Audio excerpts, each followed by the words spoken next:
morning. It's Monday, March 21st, 2016. Welcome to Delta Daybreak. I'm Candace Red. Well, a man is dead after getting shot at a nightclub. I have the details, but first, let's go ahead and talk about the weather with meteorologist Riley Hale. It's a pretty cold start, at least for a Monday with spring, right? Yep, it is a fairly cold start. Actually, some of the coldest weather we've seen in a few weeks or so. We're actually back down to the freezing mark in Greenwood. Now, we are staying above freezing here in Greenville, sitting at 37 degrees right now. Those dew points, though, they are well below, down into the upper 20s in Greenwood. So I'm sure a lot of people, skin's drying out a little bit, chapped lips a little bit. It's all that dry air out there. Now, that will be going away over the next couple days, and we should be seeing some little bit warmer weather by the end of our Monday, as highs should be back into the lower 60s across the area. So a few degrees warmer than yesterday, even warmer going forward for the rest of the week, but that will give way to rain. I'll talk about that in just a little bit. All right, thanks, Riley. So police are investigating after a man is shot to death at a nightclub in Yazoo City. Well, the shooting happened early Sunday at Club Teflon. The victim has been identified as 25-year-old Justin Jamal Porter. Now, police say he died at the scene after getting shot in the chest. The body was sent to the state crime lab for an autopsy. No arrests have been made at this time. News in Greenville, a 31-year-old woman accused of shooting a family member is released from jail on bond. Well, Duwana Scott is charged with aggravated domestic assault, and police say she allegedly shot a 39-year-old man several times. Well, it all happened last week in the 1100 block of Goodrich Street. Now, the victim is in stable condition at the hospital. Police say the shooting may have been the result of a family fight. No further information is available at this time. Clarksdale police are searching for a suspect connected to a deadly shooting. Well, it happened Friday in the 600 block of Garfield Street. Now, police say two men were rushed to the hospital after getting shot. One of the victims died. Police have not made any arrest in the case, but if you have any details, call the Clarksdale Police Department. An accused robber is behind bars after turning himself into the Leland Police Department. Well, Johnny Wells is charged with robbery and possession of a firearm by a convicted felon. Well, the robbery happened earlier this month at the Dodge store in Leland. Police have not released any information about the incident. Wells is at the Leland City Jail awaiting his first appearance in court. And keeping our eye on the floodwaters, a mother is helping residents affected by the floodwaters in Coahoma and Quitman counties. Well, as Denise Turner has the story.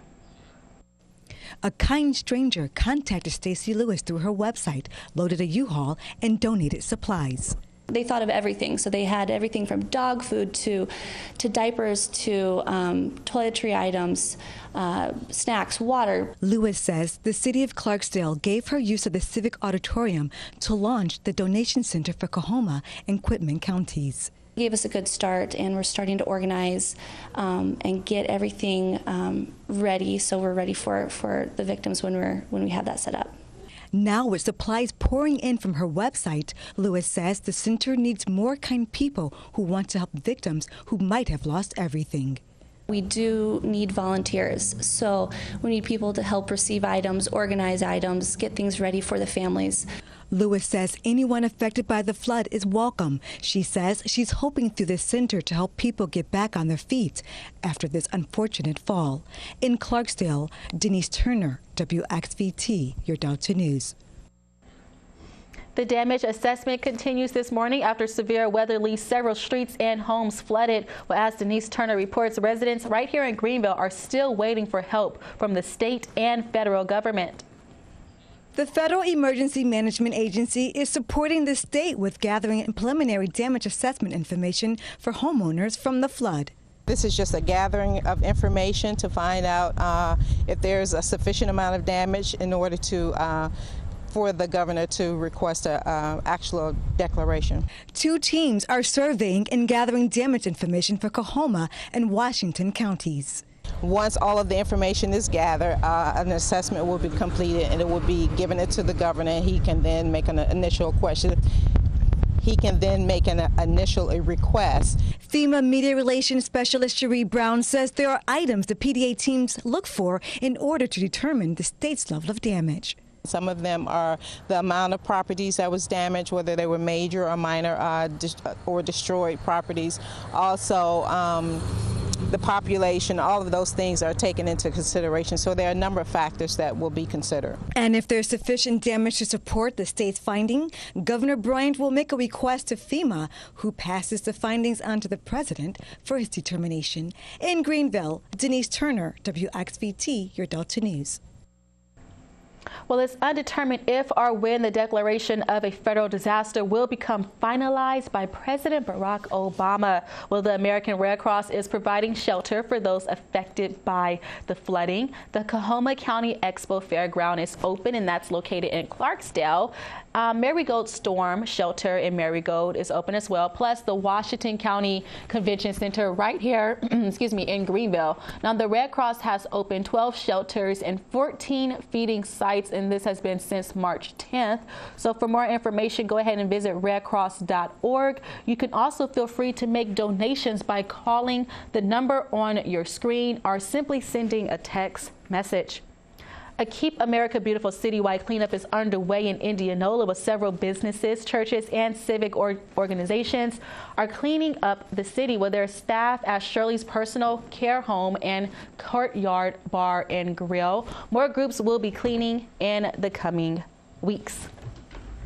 And cold weather doesn't keep kids or meteorologist Riley Hell away from Cleveland's extravagant egg hunt. Well, kids came from all over the Delta this weekend to participate in Team Cleveland's 3rd annual Easter egg hunt. Kids of all ages found colorful eggs hidden all over the mall. They also got the chance to play in a bounce house and get their faces painted. Well, the Cleveland Bolivar County Commerce Director of Team Cleveland says families had a lot of fun while remembering the meaning of Easter. It's been really great, even though it's been a little chilly and windy.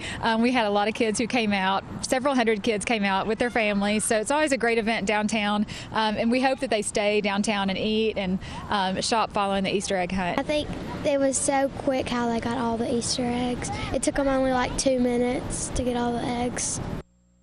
Well, kids also got their picture taken with the Easter Bunny. Riley, how cool is that? Do you ever hang out with the Easter Bunny? Is the Easter Bunny your friend? I saw the Easter Bunny one time. Did you? I swear by it. Did you take a picture? No, it was when I was like 5 or 6. What happened? Please do tell. I'm We have so much time. I'm telling you, I saw the Easter Bunny one morning. I woke up.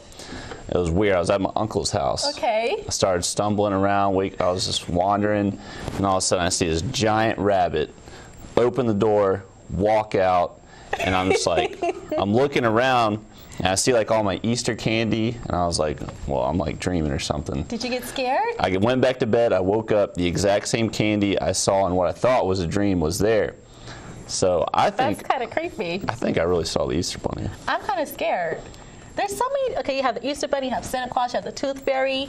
So you've only spotted the Easter Bunny. I'm trying to catch Santa Claus.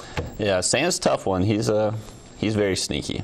He's sneaky? Why does Santa have to be sneaky? Because he comes into your house and leaves gifts? Exactly, and eats your food.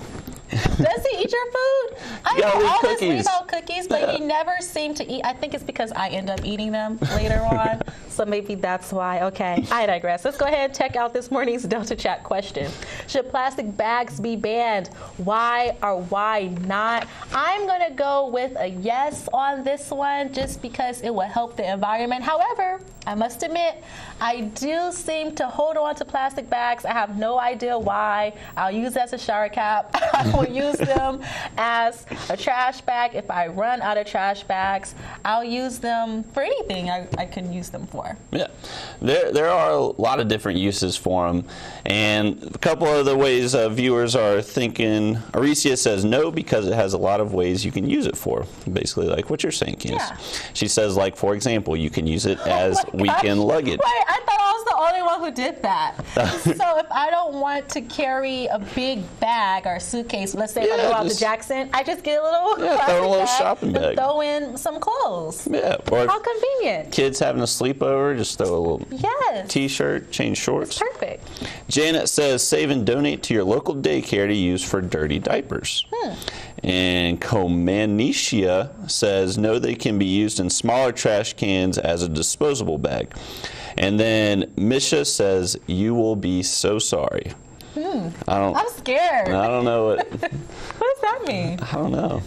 Come on, Misha. That means you need to keep your plastic bags or you're going to be sorry.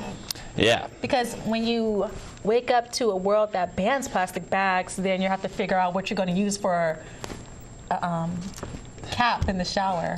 Yeah. They do make those, you know. I knew you were going to say that. I knew you were going to say that. Okay, I know I'm not the only one who does it. Let's go ahead and move on to the weather. What can we expect? I know it's spring. I have my spring colors on, but Riley is telling me I need to cover up. Thanks, Dad. Well, we'll end the day feeling like spring. It's going to be good out there, but this morning it is fairly cold. Our temperatures are actually starting off right around freezing. But by the time we get to our this afternoon, we'll be into the lower 60s, plenty of sunshine. Now, by tomorrow, we're going to see our winds start picking up, and that will stay steady through our Wednesday, and then likely see some storms push through by about Thursday morning. So more active weather is heading our way. We do have a good bit of viewer photos to go through. We've got some good ones sent in over the weekend. This one's sent in by Lamar Ashmore. So yesterday, we did have a few clouds out there, made for just mostly sunny to partly cloudy skies. Now, none of those clouds are out there this morning, and we could see that our cloud cover was decreasing throughout the day. So Mike Brown out in Arcola, by the time we got to sunset, there wasn't too many out there. Really but yeah, another great shot by Mike. Thank you for those. Those are always great.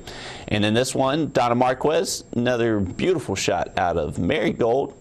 A little bit of a change in scenery in Marigold. Normally get the trees and everything from Donna, but this was a good shot of that. The clouds are mad at each other, right? Yeah, that's where they're starting to head on out.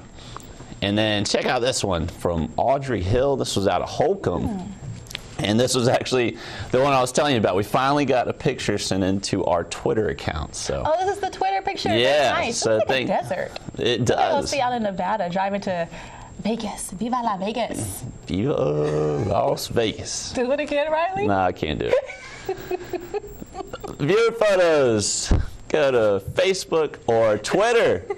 We finally got a Twitter picture sent in there. Just make sure we know who you are and where you're at if you do submit them.